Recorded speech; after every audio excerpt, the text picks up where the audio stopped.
The clock ticked 11:59 p.m. as Jenna tightened her grip on the flashlight.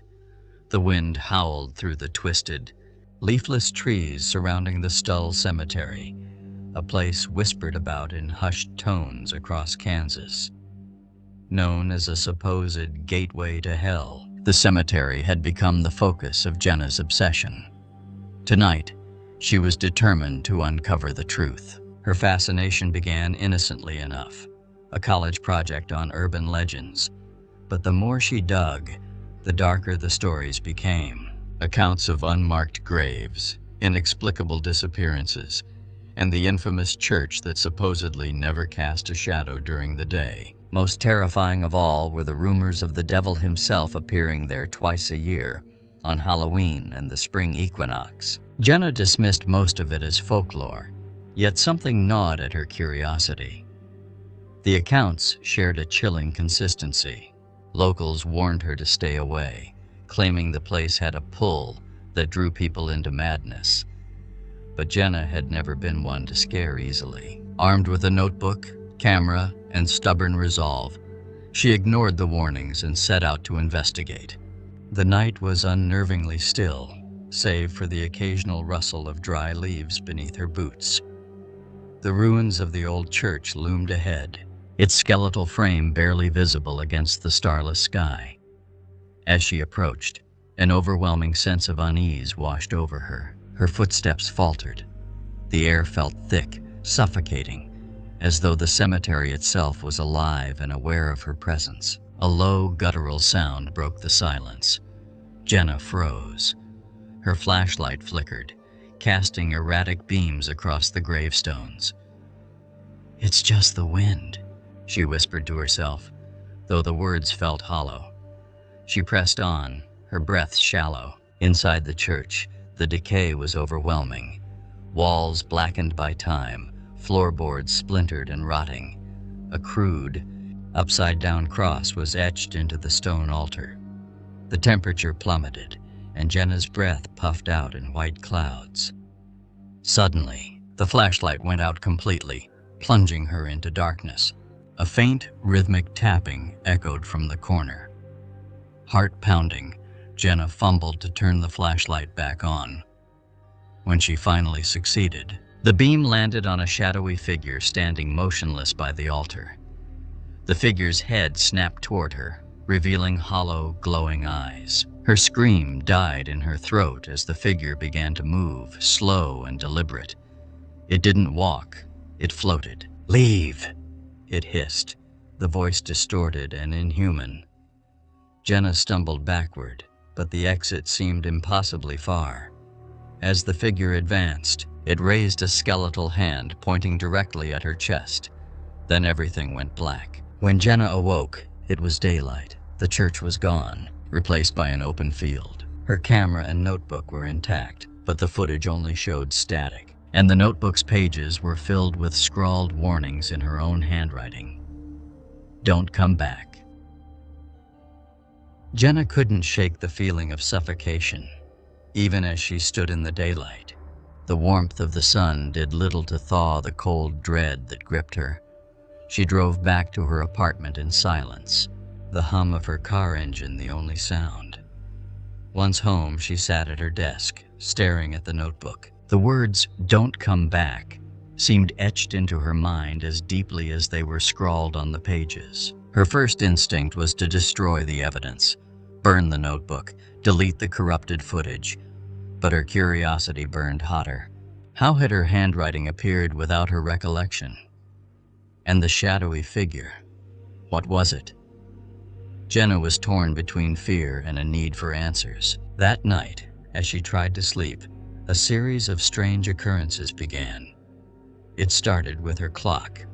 The hand stopped at 11:59 p.m., the same time she had arrived at the cemetery. Then, the scratching noises began, soft, rhythmic, like nails dragging across her walls. She bolted upright in bed, her eyes scanning the room. Nothing. Her phone vibrated on the nightstand. A text from an unknown number. "You were warned." Her stomach churned. Jenna typed back, "Who is this?" The reply came instantly. "We are many." Shivers ran down her spine. She jumped out of bed and checked the locks on her windows and doors. Everything was secure, yet the feeling of being watched lingered. Shadows seemed to ripple and shift in her peripheral vision. The air felt thick, suffocating, just like it had at the cemetery. The next day, Jenna tried to distract herself with mundane tasks, but she couldn't escape the sense that something was terribly wrong. She avoided her reflection, unable to explain why it unsettled her. When she finally dared to glance in the mirror, her blood ran cold. Her reflection didn't move in sync with her. It lagged, as though she were watching a distorted video of herself. Her phone buzzed again. Another text. "You can't escape." Jenna's resolve hardened. She couldn't live like this, haunted, terrified, unsure of her own reality. She needed answers. Grabbing her car keys, she headed out not to the cemetery but to a university professor she'd read about during her initial research, Dr. Elias Crane, a folklore expert who had once studied the legends of Stull. The meeting didn't go as she expected. Dr. Crane, a man in his 60s with a sharp gaze and a grave demeanor, listened intently as Jenna recounted her experience. When she mentioned the figure in the church, his expression darkened. "Do you know what you've done?" he asked, his voice low and steady. Jenna shook her head, anxiety clawing at her chest. "You've opened a door," he said, "and once it's open, it doesn't close." Jenna's stomach dropped as Dr. Crane's words hung in the air. What kind of door?" she stammered, her voice barely above a whisper. Dr. Crane leaned back in his chair, his eyes narrowing. "Stull Cemetery isn't just an urban legend. It's a nexus, a place where the barrier between worlds is thin. What you encountered wasn't just a spirit. It was something far older, far more dangerous." He paused, as if weighing how much he should tell her. "By entering the church and staying as long as you did, you invited it into your life." Jenna felt a wave of nausea. "It? What is it?" Dr. Crane hesitated, then replied, "No one knows for sure. Some call it a demon. Others believe it's a fragment of the devil himself, tethered to that cursed ground. What's certain is that it feeds on fear, and once it marks you, it doesn't stop." The weight of his words pressed down on her chest. "So, what do I do? How do I stop it?" Dr. Crane's face grew grim. "Stopping it isn't easy. Most people who encounter it either disappear or lose themselves to madness. But there might be a way to sever the connection." Hope flickered faintly in Jenna's mind. "How?" He rose from his chair and rummaged through a shelf, pulling out an ancient-looking book with a cracked leather cover. He flipped through the pages until he found what he was looking for. A ritual. The text was written in a language Jenna didn't recognize, but the diagrams were unmistakable. A circle, candles, and symbols that looked older than time itself. "This ritual is dangerous," he warned. "It requires you to return to Stull and confront the entity. If you fail, it will take you completely." Jenna's breath hitched. The thought of returning to the cemetery made her blood run cold, but the alternative was unthinkable. "I'll do it," she said, her voice steadier than she felt. "I can't live like this." Dr. Crane nodded, his expression a mixture of pity and admiration. "You'll need to prepare. Gather these items: candles, salt, and something that grounds you to this world, something personal. The ritual must be performed at midnight." The rest of the day passed in a blur. Jenna gathered the items and memorized the ritual steps. As the clock approached 11:30 p.m., she found herself back at the edge of the cemetery, her heart hammering in her chest. The wind was still, the air unnaturally heavy, just as it had been the first time. Jenna stepped through the gates, clutching the items tightly.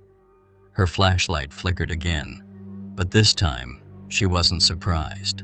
She reached the ruins of the church and set up the ritual circle. The symbols drawn in salt glowed faintly in the darkness, as though reacting to the malevolent energy surrounding her. Midnight struck, and the first candle flame sputtered to life. A low growl echoed through the air, deep and guttural, sending a chill down Jenna's spine. The shadows began to move again, coalescing into a familiar figure with hollow, glowing eyes. "You shouldn't have come back," it hissed, its voice reverberating through the ruins. Jenna's knees buckled, but she forced herself to stand tall. "I'm not afraid of you," she lied, her voice shaking. She began to chant the words from the ritual, her voice growing louder with each repetition. The figure howled, its form distorting and expanding, filling the space with a suffocating darkness. The candles flickered violently as the entity lunged toward her, but the ritual circle held it back, crackling with energy. Jenna's chanting grew more fervent, her voice steadying despite the terror clawing at her insides. Finally, with a deafening roar, the entity shattered into 1,000 fragments of shadow, dissipating into the night. The air grew still, and the suffocating weight lifted. Jenna collapsed to the ground, trembling but alive. As she stumbled out of the cemetery, the first rays of dawn broke over the horizon. She had survived.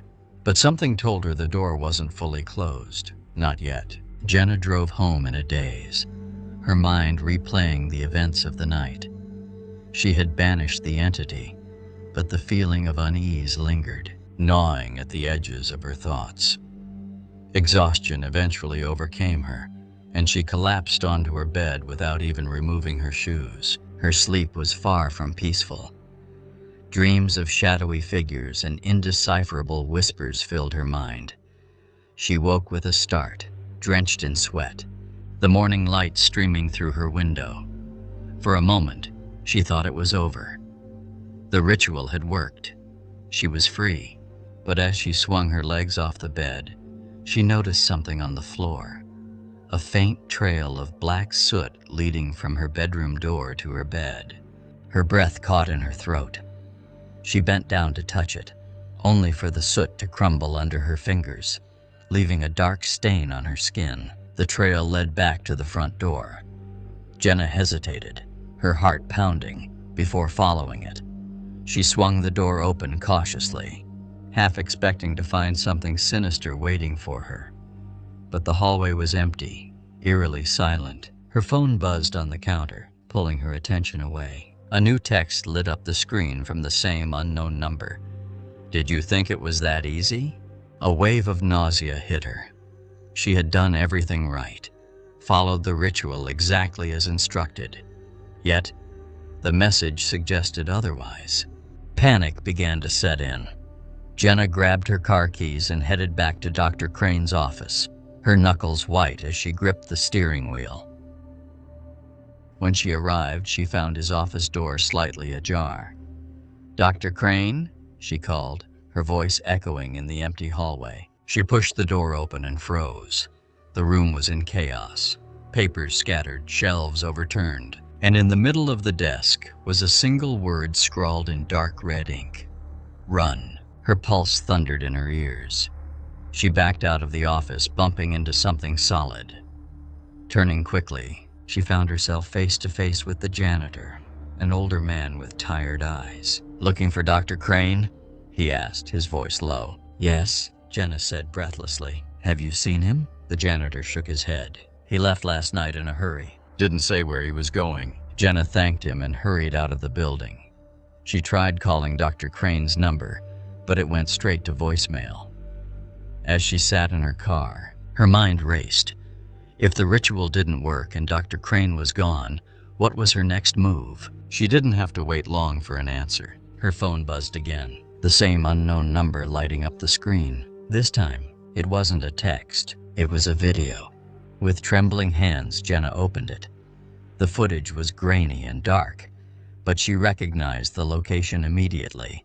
The ruins of the Stull Church. The camera panned slowly, capturing the crumbled walls and overgrown weeds. Then, it stopped on a figure standing in the center of the frame, Dr. Crane. He looked disheveled, his face pale and his eyes wide with terror. His lips moved as though he was speaking, but no sound came through. Suddenly, the camera jolted, and a shadow enveloped him, dragging him out of view. The video ended abruptly. Jenna stared at her phone, her heart hammering. She knew what she had to do, even if every fiber of her being screamed against it. The only way to end this was to go back to Stull one last time. As she pulled onto the empty highway, the clouds gathered ominously overhead. The road stretched out before her like a black ribbon, and the cemetery loomed in the distance, waiting for her. This time, she wasn't sure she'd leave it alive. The storm began to build as Jenna approached the cemetery, the sky darkening with every mile. Thunder growled in the distance, and lightning illuminated the skeletal trees that framed the desolate road. Her hands trembled on the steering wheel, but she forced herself to focus. There was no turning back now. When she arrived, the gates of the cemetery were ajar, creaking softly in the wind. The air was thick with the scent of rain and something metallic, like blood. Jenna stepped out of the car, clutching the notebook and flashlight. She hadn't bothered to pack anything else. Survival wasn't guaranteed, and she knew it. As she crossed the threshold, the weight of the place bore down on her like a physical force. Each step felt heavier than the last. The ruins of the church loomed ahead, shrouded in shadow, though there was still enough daylight for it to cast some sort of shadow. But, like before, it didn't. Jenna stepped inside, her flashlight cutting through the darkness. The space felt different this time, more alive, as though it was watching her. She moved cautiously, her footsteps echoing against the cracked stone. The altar stood in the same place, but now it was covered in strange symbols, glowing faintly with an unnatural light. A whisper cut through the silence, soft and insistent. Jenna spun around, but there was nothing there. The whisper grew louder, joined by others, overlapping until they formed a cacophony of voices. "You can't win. He's already here.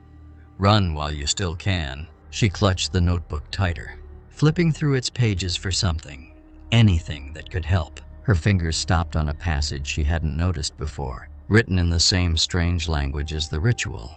Beneath it, in her own handwriting, were the words, "The blood must seal the gate." The meaning was clear, but the thought of what it entailed made her stomach churn.